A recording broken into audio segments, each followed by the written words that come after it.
Hello everyone, स्वागत है आपका अपने channel Maruti the exam warrior में। जैसा कि आपको पता है कि हमारी बीएनएस की सीरीज स्टार्ट है, जिसमें हम आपको कंप्लीट बीएनएस कराएंगे। हमने सेक्शन 1 से लेकर 44 तक कंप्लीट कर लिया है, जो कि आईपीसी में सेक्शन 106 तक आपका कंप्लीट हो चुका है। एक क्विक रिवीजन लेते हैं। लास्ट में हमने पढ़ा था प्राइवेट डिफेंस का। प्राइवेट डिफेंस स्टार्ट होता है सेक्शन 34 से। तो 34 में क्या है? प्राइवेट प्रतिरक्षा में की गई बातें। ठीक है,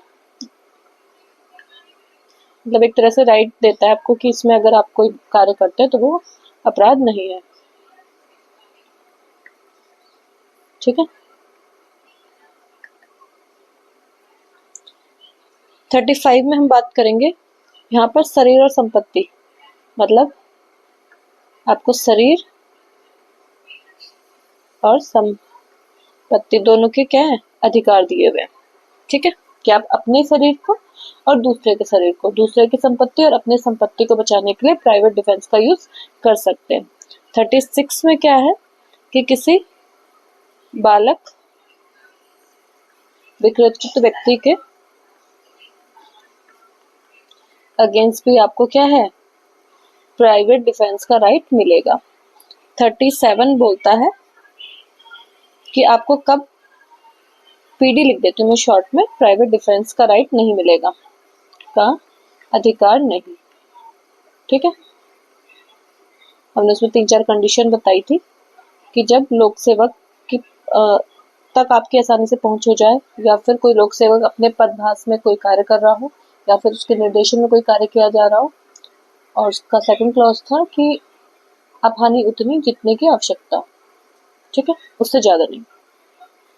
38 में है कि शरीर की प्राइवेट प्रतिरक्षा करने के लिए कब आप सामने वाले हमलावर की मृत्यु कारित कर सकते हैं। शरीर की पीढ़ी में कब आप क्या कर सकते हैं? हत्या कारित कर सकते हैं।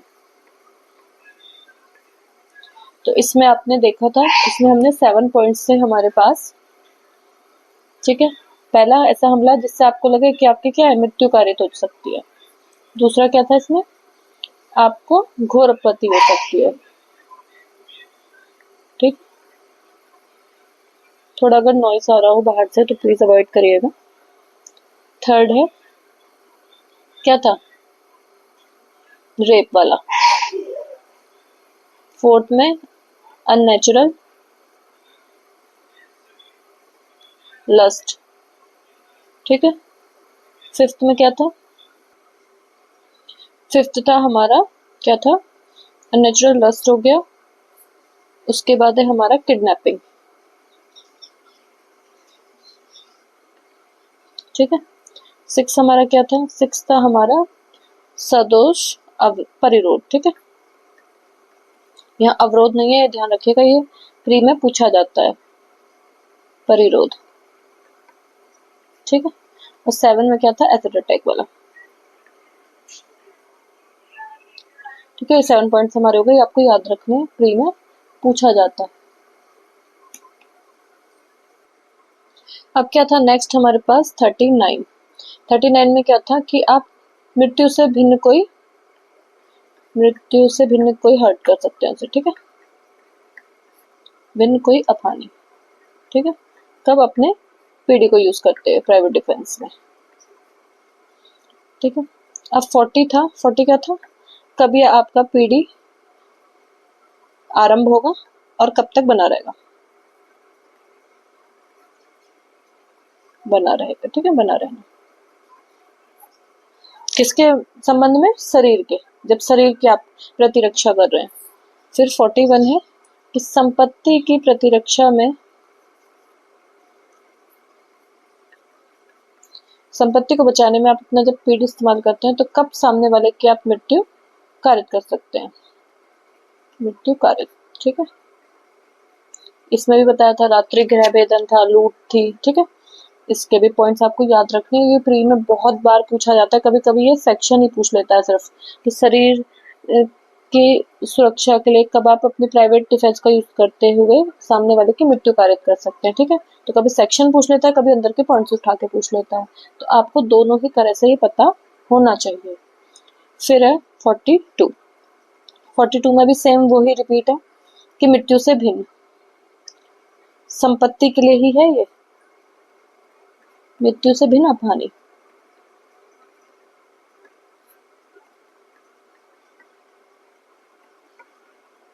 ठीक है, अब हमारे पास 43 में क्या था? 43 में था कि कब तक ये अधिकार बना रहेगा और कब तक बना रहेगा। ठीक है, अधिकार का प्रारंभ और बना रहना।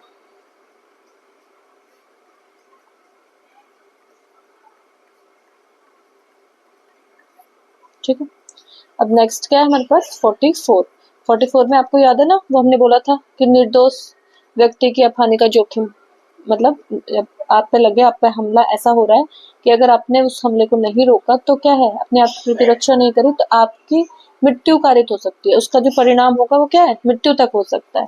तो आप फिर यहाँ क्या है? निर्दोष व्यक्ति लिख लीजिए। इससे आपको क्या रहेगा? याद रहेगा कि हम ऐसे में निर्दोष व्यक्ति को अपहानि भी कारित कर सकते हैं। ठीक, ये हमारे 44 का एक क्विक रिवीजन हो गया। आज हम स्टार्ट करेंगे 45 से। ठीक है, वो क्या है? दुष्प्रेरण। ठीक, अभी बैरक से स्टार्ट करते हैं हम। देखिए इसमें है 45, किसी बात का दुष्प्रेरण। ठीक है, अबेटमेंट। वह व्यक्ति किसी व्यक्ति के किए जाने का दुष्प्रेरण करता है जो, पहला, कब कहा जाएगा कि किसी व्यक्ति ने दुष्प्रेरण किया है? जब उस बात को करने के लिए किसी व्यक्ति को उकसाता है। मतलब अगर ए पर्सन को बी पर्सन से कोई काम करवाना है सी पर्सन के खिलाफ, तो वो क्या करेगा? ए को उकसाएगा उस काम को करने के लिए। तो ये जो उकसाना वो कर रहा है बी को, वो क्या कहलाएगा? दुष्प्रेरण। ठीक है, अभी एग्जाम्पल से बताऊंगी मैं आपको। बी है इसका, किसी बात को करने के लिए किसी षड्यंत्र में एक या अधिक अन्य व्यक्ति या व्यक्तियों के साथ सम्मिलित होता है, यदि उस षड्यंत्र के अनुसरण में और उस बात को करने के उद्देश्य से कोई कार्य या अवैध लोभ घटित हो जाए। तीसरा, उस बात को करने किए जाने में किसी कार्य या अवैध लोभ द्वारा जानबूझकर सहायता करना। मतलब आप या तो कोई किसी को उकसाते हैं या कुछ षड्यंत्र करते हैं या फिर जानबूझ के किसी की अवैध कार्य लोभ द्वारा किसी की क्या करते हैं? सहायता करते हैं। तो शॉर्ट में आप लिख सकते हैं, क्या लिख सकते हैं? एक कॉन्स्पिरेसी, एक उकसाना, एक क्या है? एड। ठीक है, तो अब इसको हम एग्जाम्पल से बताएंगे। अब यहाँ देखिए, कोई ए पर्सन है, ये कोई बी पर्सन है और ये कोई सी पर्सन है। ठीक है, तो अभी अब तक हमने जो ऑफेंस पढ़े हैं उसमें क्या है? ए पर्सन डायरेक्ट कोई काम करता है। ठीक है, अगर इसकी हत्या करनी है वो डायरेक्ट करेगा। यहाँ पर क्या है? वो डायरेक्ट नहीं करता है, वो क्या करता है? सी को उकसाता है कुछ करने के लिए। ठीक है, जैसे इसके पास यहाँ पर आप समझ लीजिए, इसके घर में, घर है इसका ये, इसमें कुछ सोने जवाहरात या कुछ भी ऐसी मूल्यवान वस्तु रखी है। वो क्या करता है? जिसके बारे में ए को पता है, अब वो क्या कर रहा है? बी को उकसाता है कि तू जा उसके घर में चोरी कर दे। ठीक है, तो ये जो उकसाना कर रहा है ये ही अपराध बन जाता है। ठीक है, ये क्या है? जिसने इसको उकसाया और यही क्या हो गया? यहाँ अपराध बन गया। ठीक, दूसरा क्या था? षड्यंत्र करना।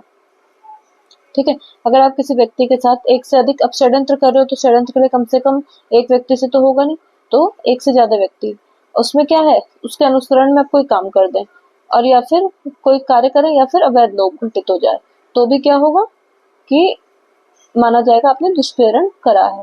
आपको देखिए, आप अगर किसी को उकसा रहे हैं और वो अपराध घटित हो जाता है, आप सिर्फ दूर बैठ के तमाशा देखते हैं, तो आपको सिर्फ इसलिए कि आपने वो अपराध खुद नहीं करा है, आपको इसमें दायित्व से बाहर नहीं रखा जाएगा। आपका भी बीएनएस ने दायित्व का निर्धारण करा है कि आपको अबेटर माना जाएगा और आपको इसमें लाइबल किया जाएगा पनिशमेंट के लिए। ठीक है, जो वो काम कर रहा है उसको तो होगा ही, बट आप भी इसके लिए लाइबल होंगे। तीसरा है, किसी बात को किए जाने के कार्य और अवैध लोभ द्वारा जानबूझकर सहायता करना। इसमें क्या है कि अगर सहायता कैसे करेंगे? अब ए पर्सन है, वो बी को मारने जा रहा है। ठीक है, अब सी यहाँ से देख रहा है, अच्छा ही मारने जा रहा है इसको, ये भले ही अपने साथ एक क्या लेके, डंडा लेके गया है। ठीक है, मारने के लिए कि भाई हल्की फुल्की चोट लग सकती है। इसने देख लिया, अब इसकी भी दुश्मनी क्या है, बी से है। इसने क्या करा, इसके पास बंदूक थी, धीरे से जब इनकी लड़ाई हो रही इसमें से क्या करी, बंदूक पकड़ा दी, और इसने क्या गुस्से में बंदूक चला दी। तो इसने क्या करा, सहायता करी। उसको क्या, उसको भी दुष्प्रेरण की कैटेगरी में लाया जाएगा। क्या करा है, सी ने दुष्प्रेरण करा है यहाँ पर, जिससे सहायता द्वारा उसको क्या है, एड प्रोवाइड करी है उसके मर्डर में। ठीक है, तो ये भी हाँ, इसका सी का भी दायित्व निर्धारित किया जाएगा।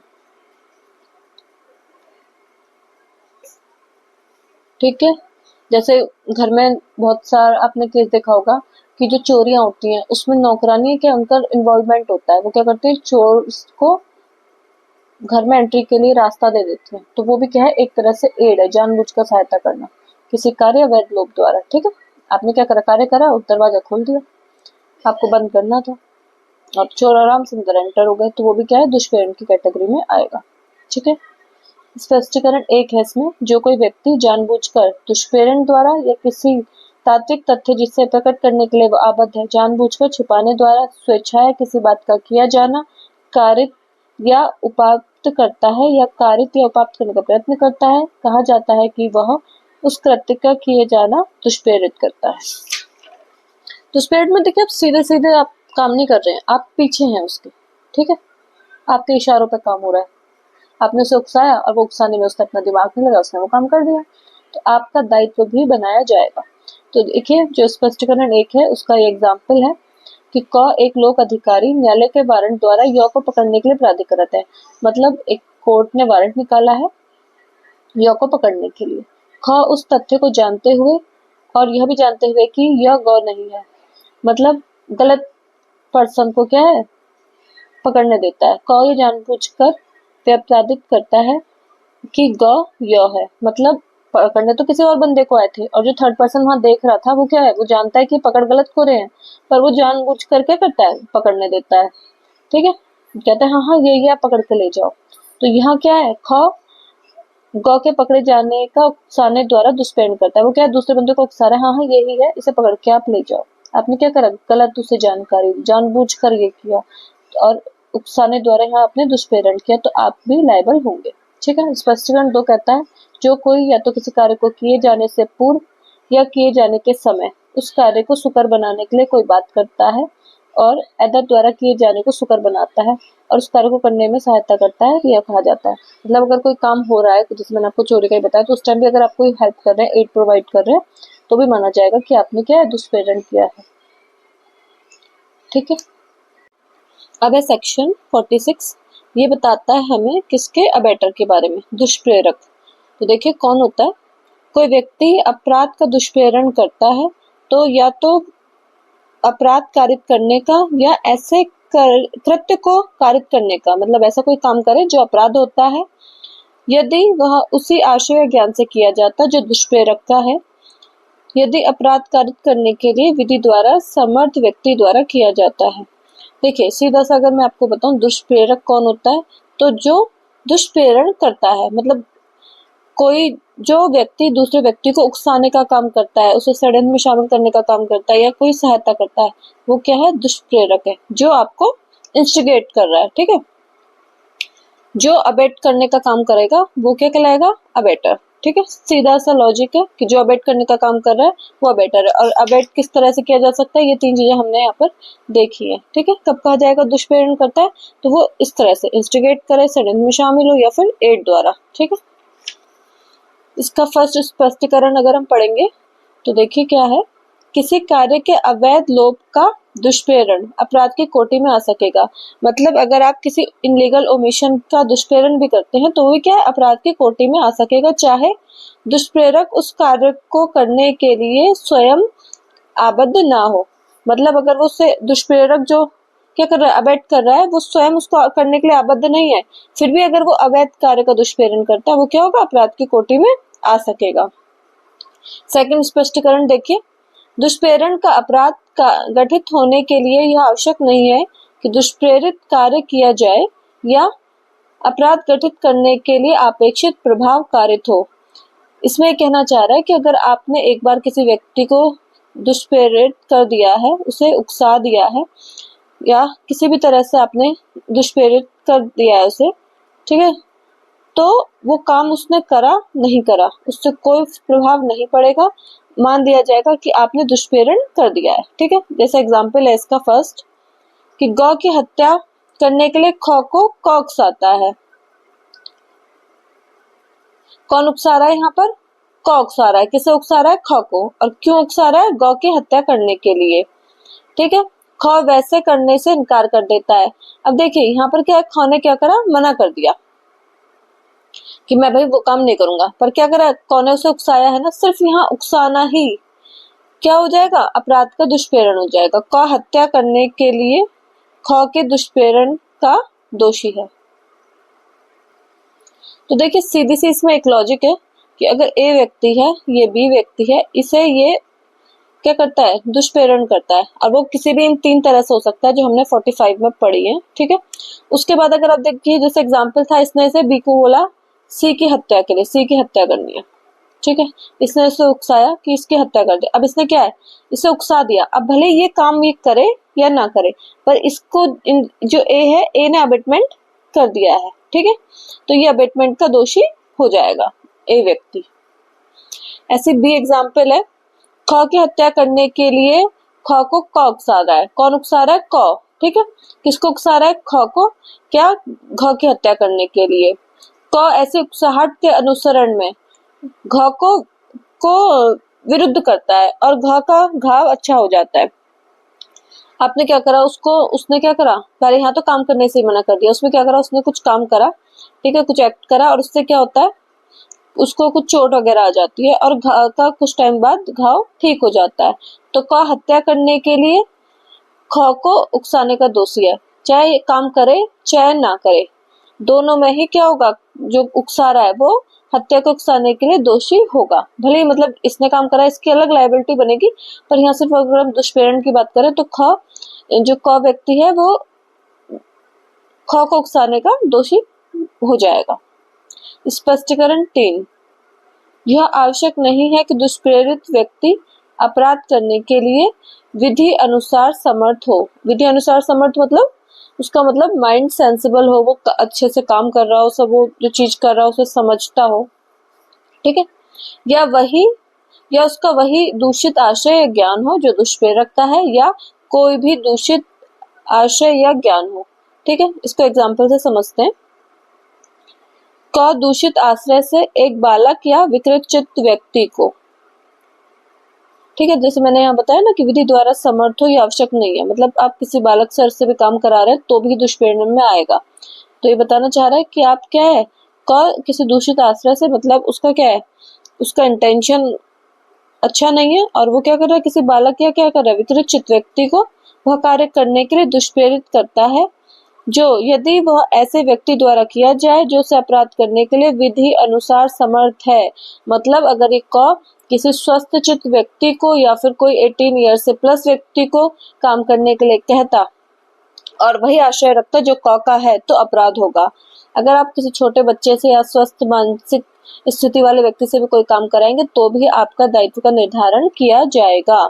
ठीक है, वो अपराध की कोटि में आएगा। आप ये बचाव नहीं ले सकते कि वो तो बच्चा है या विकृत है, वो बात उसने समझ नहीं पाया या उसने अलग तरीके से कर दी, आपने उसको उकसाया है, तो आपकी लायबिलिटी तय की जाएगी। इस प्रकार वह कार्य किया जाए या ना किया जाए, क अपराध के दुष्प्रेरण का दोषी है। देखिए अब बालक को कह रहे हैं, आपने उसे उकसा दिया, अब वो चाहे वो काम करे, कार्य किया जाए या ना किया जाए, क तो दुष्प्रेरण का दोषी हो गया। बस आपको इंस्टिगेट करना है किसी को और आप दुष्प्रेरण के दायित्व के अधीन आ जाएंगे। ठीक है, 46 में अभी और भी एग्जाम्पल्स हैं।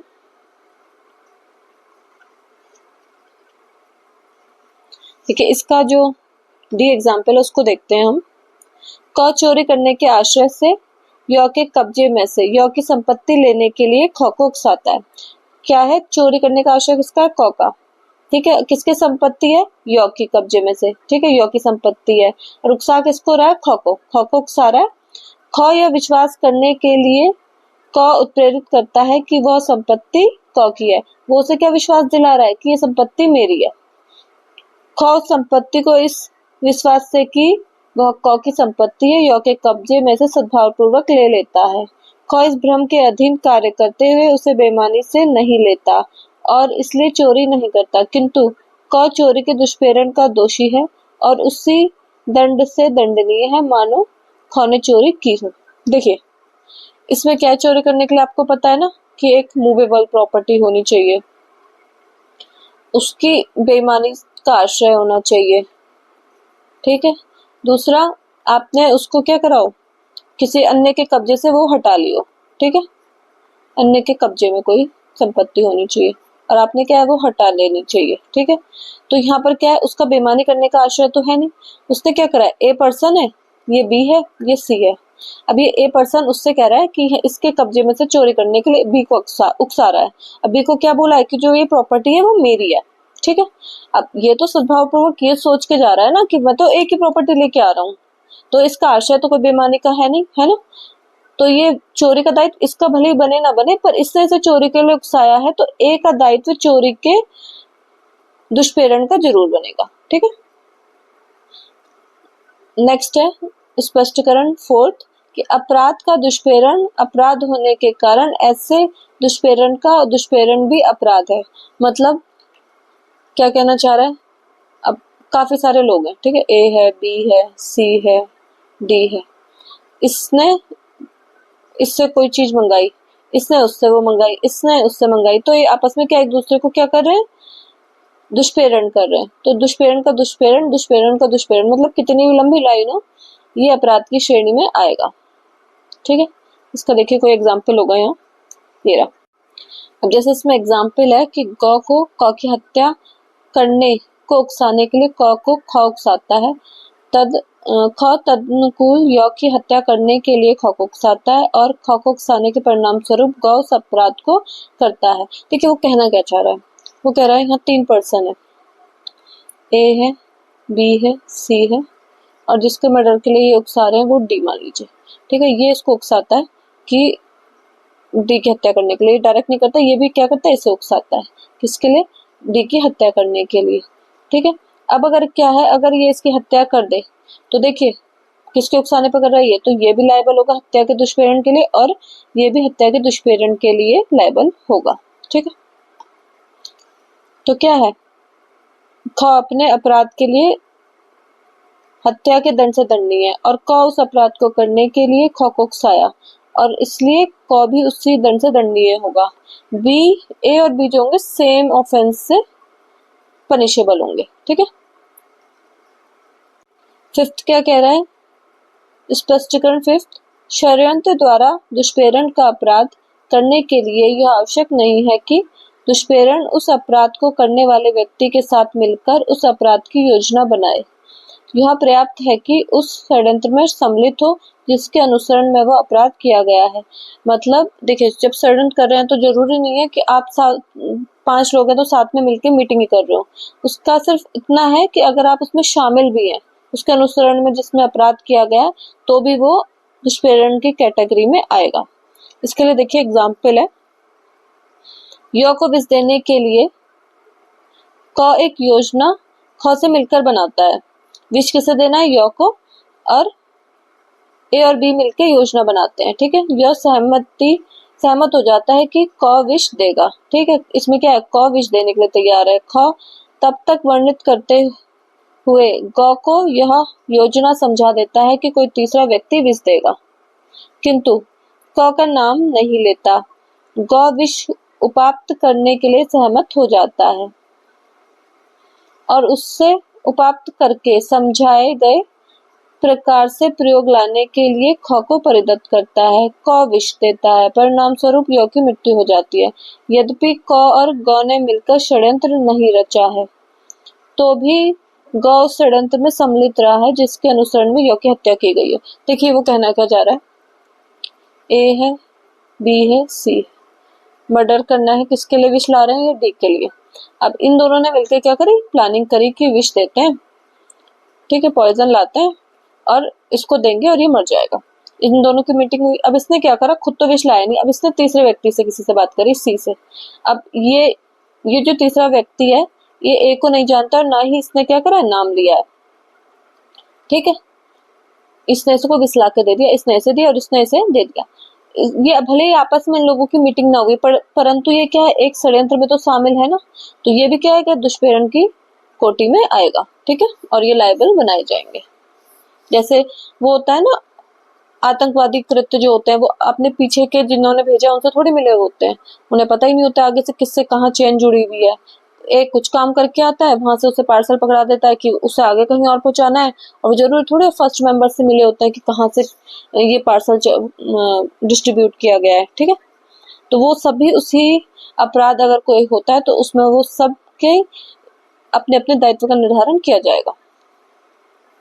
47 भारत से बाहर के अपराधों का भारत में दुष्प्रेरण। दुष्प्रेरण कहाँ हो रहा है? भारत में, मतलब जो उकसाया जा रहा है, हेल्प की जा रही है, वो सब भारत में हो रहा है, और अपराध का होना है भारत से बाहर, ठीक है। वह व्यक्ति इस संहिता के अर्थ के अंतर्गत अपराध का दुष्प्रेरण करता है जो भारत से बाहर और उससे परे किसी ऐसे कार्य के किए जाने का भारत में दुष्प्रेरण करता है जो अपराध है भारत में किया जाए, ठीक है। तो अगर आप भारत में दुष्प्रेरण करते हैं और भारत से बाहर वो अपराध किया जाना है, तो भी आप क्या होंगे? इस सेक्शन में लायबल होंगे, माना जाएगा कि आपने अपराध का क्या दुष्प्रेरण किया है। इसका देखिए एग्जाम्पल है कि क भारत में ख को जो एक्स विदेश में विदेशीय है उस देश में हत्या करने के लिए उकसाता है, क हत्या के दुष्प्रेरण का दोषी है। अब ये कहाँ है? उकसाना कहाँ हो रहा है? भारत में, और हत्या कहाँ हो रही है? भारत देश में, ठीक है। तो भी क्या हो गया? हत्या के दुष्प्रेरण का दोषी है। ये नया सेक्शन जुड़ा है, पहले ये सेक्शन नहीं था, तो इसे जरूर याद रखना है। इसमें क्या है? भारत से बाहर दुष्प्रेरण हो रहा है, मतलब प्लानिंग प्लॉटिंग कहाँ चल रही है? भारत से बाहर, और ऑफेंस कहाँ कमिट होना है? वो होना है भारत में, ठीक है। तो आप ऐसे याद रखेंगे, पहले जो दुष्प्रेरण हो रहा है, अबेटमेंट हो रही है, वो भारत में हो रही है, और सेकंड वाले में भारत से बाहर। जब भारत से बाहर होगी तो ऑफेंस किया जाएगा इंडिया में, ठीक है। वह व्यक्ति संहिता के अर्थ के अंतर्गत अपराध का दुष्प्रेरण करता है जो भारत से बाहर और उससे परे किसी ऐसे कार्य के किए जाने का भारत में दुष्प्रेरण करता है जो अपराध होगा यदि भारत में किया जाए। मतलब अगर वो भारत में किया जाता तो भी अपराध की कैटेगरी में आता, तो उसको क्या अपराध के दुष्प्रेरण की कोटि में लाया जाएगा, ठीक है। अब हम देखते हैं 49 दुष्प्रेरण का दंड। मतलब हमने अब तक बात तो पढ़ ली कि हाँ ये दुष्प्रेरण होगा और ऐसे किया जाएगा, और उसके 4-5 जो स्पष्टीकरण है वो भी पढ़ लिए, पर अब उसका दंड क्या मिलेगा? अगर आप किसी को इंस्टिगेट करते हैं, ठीक है, अबेट करते हैं, तो आपको उसकी पनिशमेंट क्या मिलेगी? तो पनिशमेंट के लिए देखेंगे 49। यदि दुष्प्रेरित कार्य उसके परिणाम स्वरूप किया जाए और जहां कि उसके दंड के लिए कोई अभिव्यक्त उपबंध नहीं है, मतलब आपने कोई ऑफेंस करा, किसी को हत्या के लिए उकसाया या किसी और भी अपराध के लिए उकसाया, और उसका क्या है, इस एक्ट में जो ये संहिता है हमारी बीएनएस, उसमें कोई भी एक्सप्रेस प्रोविजन नहीं है कि कितना पनिशमेंट दिया जाएगा। तो उसमें क्या होगा? जो कोई किसी अपराध का दुष्प्रेरण करता है, यदि दुष्प्रेरित कार्य दुष्प्रेरण के परिणाम स्वरूप किया जाए, मतलब जिसके लिए उसने उसको दुष्प्रेरित किया है और वो काम हो जाए, तब ऐसे दुष्प्रेरण के दंड के लिए संहिता में कोई अभिव्यक्त उपबंध नहीं है। मतलब इस संहिता में बताया ही नहीं गया है कि कितनी पनिशमेंट मिलेगी, तो क्या होगा कि वो उस दंड से दंडित किया जाएगा जो उस अपराध के लिए उपबंधित है। तो मतलब उसे उतना पनिशमेंट मिलेगा जो सिर्फ उस ऑफेंस को करने के लिए दिया जाता, वो ही अगर उसका आप अबेट करेंगे तो उसके लिए भी आपको वो ही पनिशमेंट दिया जाएगा, ठीक है। स्पष्टीकरण है कि यहाँ कोई कार्य या अपराध दुष्प्रेरण के परिणाम स्वरूप किया गया तब कहा जाता है जब वह उकसाहट के परिणाम स्वरूप या षड्यंत्र के अनुसरण में सहायता से किया जाए, जिससे दुष्प्रेरण गठित होता है। ये हमने आपको 3 चीजें पहले पढ़ाई हैं, कैसे कैसे कर सकते हैं आप, किसी को उकसाकर, इंस्टिगेट करके, षड्यंत्र कॉन्स्पिरेसी करके, सहायता एड करके, ठीक है। आप उसे एड प्रदान करें तो भी आप कर सकते हैं। इस जैसे एग्जाम्पल है यहाँ पर, फर्स्ट देखेंगे ए, क को मिथ्या साक्ष्य देने के लिए, ख को मिथ्या साक्ष्य देने के लिए कॉक्स आता है। मतलब ए जो पर्सन है वो इंस्टिगेट कर रहा है, किसको? बी को उकसा रहा है कि तुम क्या करो, मिथ्या साक्ष्य दे दो।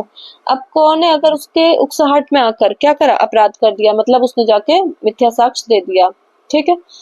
तो क उस अपराध के दुष्प्रेरण का दोषी है। तो कौन ने क्या करा?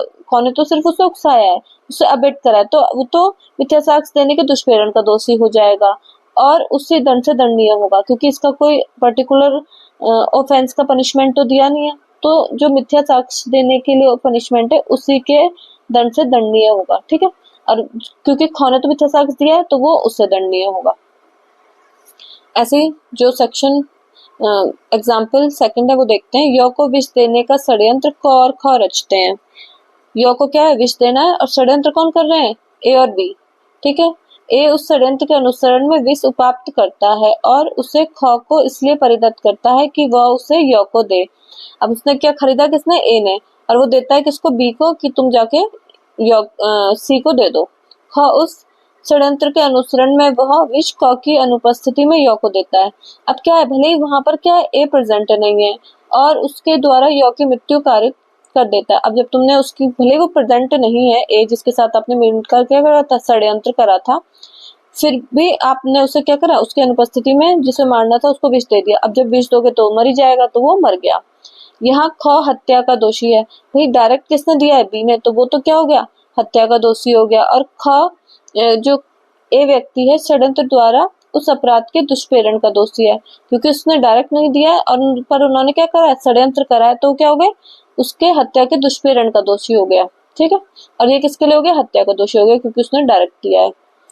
ठीक है, तो ये दोनों आपके एग्जाम्पल यहाँ कंप्लीट हुए।